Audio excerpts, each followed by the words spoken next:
Shattered life. Part 2. The symptoms, as I was beginning to understand them, were more like the consequences of a shattered soul. The creature had wounded me, broken me into pieces. Perhaps I was to live my life out of order, but at least I would get to live it. And so it went for a few years, from my perspective. While minor changes in politics or geography would happen daily, major shifts in my mental location only happened every couple of months. When I found myself in a new place and time in my life, I just shut up and listened, making sure to get the lay of the land before doing anything to avoid making mistakes. On the farthest flung leap yet, I met my 6-year-old grandson, and I asked him what he wanted to be when he grew up. He said, writer. I told him that was a fine idea. Then, I was back in month 2 of my relationship with Mar, and I had the best night with her on the riverfront. When I say the best, I mean the best. Knowing how special she would become to me, I asked her to move in. I got to live through what I'd missed the first go-around, and I came to understand that I was never mentally absent. I would always be there, eventually. When we were moving her boxes in, she stopped for a moment and said she marveled at my great love, as if I'd known her for a lifetime and never once doubted she was the one. That was the first time I'd truly laughed freely and wholeheartedly since the entity had wounded me. She was right about my love for her, but for exactly the reason she'd considered a silly romantic analogy. I had known her my whole life, and I'd come to terms with my situation and found peace with it. It wasn't so bad to have sneak peeks at all the best parts ahead. But of course, I wouldn't be writing this if it hadn't gotten worse. The entity was still with me. It had not wounded me and departed like I'd wanted to believe. The closest I can describe my growing understanding was that the creature was burrowing deeper into my psyche, fracturing it into smaller pieces. Instead of months between major shifts, I began having only weeks.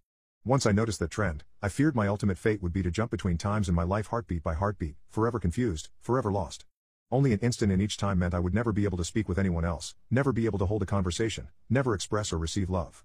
As the true depth of that fear came upon me, I sat in an older version of myself and watched the snow falling outside. That was the one constant in my life. The weather didn't care who I was or what pains I had to face. Nature was always there. The falling snow was always like a little hook that kept me in a place. The pure emotional peace it brought was like a panacea on my mental wounds, and I'd never yet shifted while watching the pattern of falling white and thinking of the times I'd gone sledding or built a snow fort as a child. A teenager touched my arm. Grandpa? Eh? He'd startled me out of my thoughts, so I was less careful than usual. Who are you? He half grinned, as if not sure whether I was joking. Handing me a stack of papers, he said, "It's my first attempt at a novel. Would you read it and tell me what you think?" "Ah, of course. Pursuing the dream of being a writer, I see." He burned bright red. "Trying to, anyway." "All right. Run off, I'll read this right now." The words were blurry, and, annoyed, I looked for glasses I probably had for reading. Being old was terrible, and I wanted to leap back into a younger year, but not before I read his book. I found my glasses in a sweater pocket and began leafing through. Mar puttered in and out of the living room, still beautiful, but I had to focus. I didn't know how much time I would have there. It seemed that we had relatives over. Was it Christmas? A pair of adults and a couple of kids I didn't recognize tromped through the hallway, and I saw my son, now an adult, walk by with his wife on the way out the door. As a group, the extended family began sledding outside. Finally, I finished reading the story, and I called out for my grandson. He rushed down the stairs and into the living room. "How was it?" "Well, it's terrible," I told him truthfully. "But it's terrible for all the right reasons. You're still a young man, so your characters behave like young people, but the structure of the story itself is very solid." I paused. I didn't expect it to turn out to be a horror story. He nodded. "It's a reflection of the times. Expectations for the future are dismal, not hopeful like they used to be." "You're far too young to be aware like that," I told him. An idea occurred to me. "If you're into horror, do you know anything about strange creatures?" "Sure. I read everything I can." "I love it." Warily, I scanned the entrances to the living room. Everyone was busy outside. For the first time, I opened up to someone in my life about what I was experiencing. In hushed tones, I told him about my fragmented consciousness. For a teenager, he took it well. "You're serious?" "Yes." He donned the determined look of a grown man accepting a quest. "I'll look into it, see what I can find out. You should start writing down everything you experience. Build some data. Maybe we can map your psychic wound." "Wow. Sounds like a plan." I was surprised.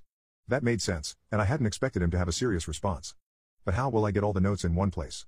"Let's come up with somewhere for you to leave them," he said, frowning with thought. "Then I'll get them, and we can trace the path you're taking through your own life, see if there's a pattern." For the first time since the situation had gotten worse, I felt hope again. "How about under the stairs? Nobody ever goes under there." "Sure." He turned and left the living room. I peered after him. I heard him banging around near the stairs. Finally, he returned with a box, laid it on the carpet, and opened it to reveal a bursting stack of papers. He exclaimed, "Holy crap." But of course, being a teenager, he didn't say crap. Taken aback, I blinked rapidly, forgiving his cussing because of the shock. "Did I write those?" He looked up at me with wonder. "Yeah. Or, you will. You still have to write them and put them under the stairs after this." He gazed back down at the papers, then covered the box. "So you probably shouldn't see what they say. That could get weird." That much I understood. "Right." He gulped. There are like 50 boxes under there, all filled up like this. Deciphering these will take a very long time. His tone dropped to deadly seriousness. But I will save you, Grandpa. Because I don't think anyone else can. Tears flowed down my cheeks then, and I couldn't help but sob once or twice. I hadn't realized how lonely I'd become in my shifting prison of awareness until I finally had someone who understood. Thank you. Thank you so much. And then I was young again, and at work on a random Tuesday. Entitled lady tries to force me to leave a public lake, but I force her to leave instead. I used to work as a detective for a local police department, retired now, and this occurred when I was still employed there. In my life, I've always made every attempt to stay on the right side of the law, as I consider hypocrisy one of the worst traits for an officer of the law to have. I owned a nice ski boat, and in my spare time, I enjoyed taking my family to the local public lake to use the boat and tube, water ski, swim, etc. My kids were ages 12 and 13 at the time, and they got a kick out of this. They wanted to go nearly every day off I had, all summer long. One day, we were at the lake, and after a few hours, my daughter mentioned she needed to use the bathroom. The lake also had a public swimming beach that had public restrooms, and we would often take bathroom breaks there. We would pull up to shore well away from the marked swimming area, and we'd disembark to use the facilities. One day, as we pulled up, I noticed a lady on a lounge chair, sunbathing on the shore near where we pulled the boat up. I stayed about 50 feet from her, still about 250 feet away from the swimming area, as I slowly maneuvered the boat towards shore at idle. As I got close, she stood up and glared at me, while my kids whispered to me that they knew her as a mean lunch lady from their previous elementary school. As I brought the boat up to shore, this woman started yelling very loudly that I was breaking the law. I smiled and as friendly as I could I said, "Really? What law?" She continued yelling, saying that I was driving a motorboat in a swimming area. I pointed to the marked swimming area about 250 feet away and asked, "You mean that swimming area?" To which she replied, "Yes." I told her that I never entered or even got close to the swimming area and that my boat was right now as close as I got. She said the law prohibits boats from pulling up to any shore. LOL, how do you get in or out of a boat? Swim? And now she was calling her son, the deputy, who was going to get me in trouble. At this point, I was starting to enjoy this a little, because I thought for sure her son the deputy would tell his mom that she couldn't stop me from pulling my boat up to shore. I stood nearby as she called someone, assuming her son, on her cell. She then reads the person on the phone my boat hole number. It's like a license plate for boats. Then she says, with a smirk on her face, "My son is going to order you from the lake, right now." And what happens next shocked me. This woman calls me by my full name. Then she handed me the phone. Now, I should say, what has just happened, is a clear, very clear, violation of the law. In my state, it's known as a line violation, and police officers/deputies are very often charged with this crime. I read about it several times a year. If an officer uses his police computer to divulge personal information, say a deputy tells his mom the name of the registered owner of a boat that she disagrees with, for example, it is a crime, no ifs, ands, or buts. Every cop knows this. So as I take the phone, I immediately say, "Who is this?" I hear, "This is Deputy so-and-so of the XYZ County Sheriff's Office," and I immediately interrupted him and said, "Deputy, do you know what a line violation is?" Several seconds of silence. I say, "Deputy so-and-so," using his real name of course, "are you still there?" He says, "Yes." So I again say, "Deputy so-and-so, let me ask you again, do you know what a line violation is?" He stammers out a reply about boat hull numbers and public records or something. I said, "Nope. That's not what a line violation is. Since you don't know, do I need to remind your supervisor what a line violation is?" Again, silence. I then said, "Tell you what. I'm going to hand this phone back to your mother. Then you're going to tell your mother to leave this beach right now. Then we can all forget this ever happened. Understood?" Long silence. "Understood?" He does a long exhale and says, "Yeah, okay." I hand the phone back to his mother. She whispers into the phone for a few seconds, then angrily snaps her phone shut. Without making eye contact, she packs up her stuff and is gone. I thought about reporting him anyway, but technically I was the victim, yet I wasn't feeling victimized at all, lol, so I let it go. Only one other time did I see the lady at the beach again, and as she saw me, she immediately packed up her stuff and again left. I stalked a man for 2 years and made him my husband. I told him this 4th of July, after the fireworks mostly ended and we were heading back. I asked him in the car, wouldn't it have been weird if we met each other before the first time we actually met? But we just didn't think of each other as significant at the time? He smiled and turned to me saying, "PFFT, that's impossible. There's no universe where we would have met and I would not think of you as significant." That statement struck me in the heart, because I knew I would soon prove that sentence very wrong, but I continued on with my plan anyway. What if I told you we have met each other before that time I was introduced as E's little brother's friend? He looked at me like I was crazy, so that's when I pulled over on the side of the road and pulled out my phone to show him the post I put up here before, that explained everything.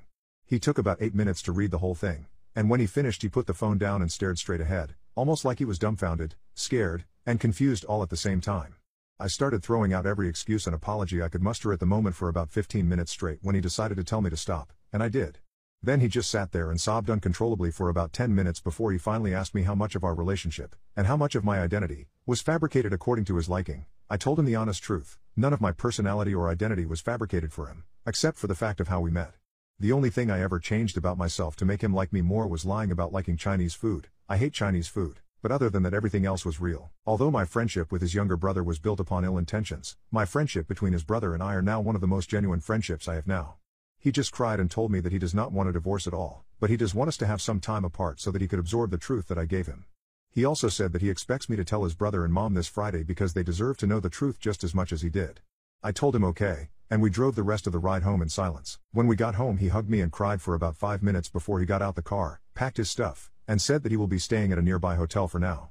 He said that he knows that he still loves me, but does not yet know how to react to the fact that the beginning of our relationship was very, very orchestrated. Everything was fine up until I woke up this morning to find out that hubby not only lied about going to a hotel to stay at, but also lied about not wanting a divorce, through a text message.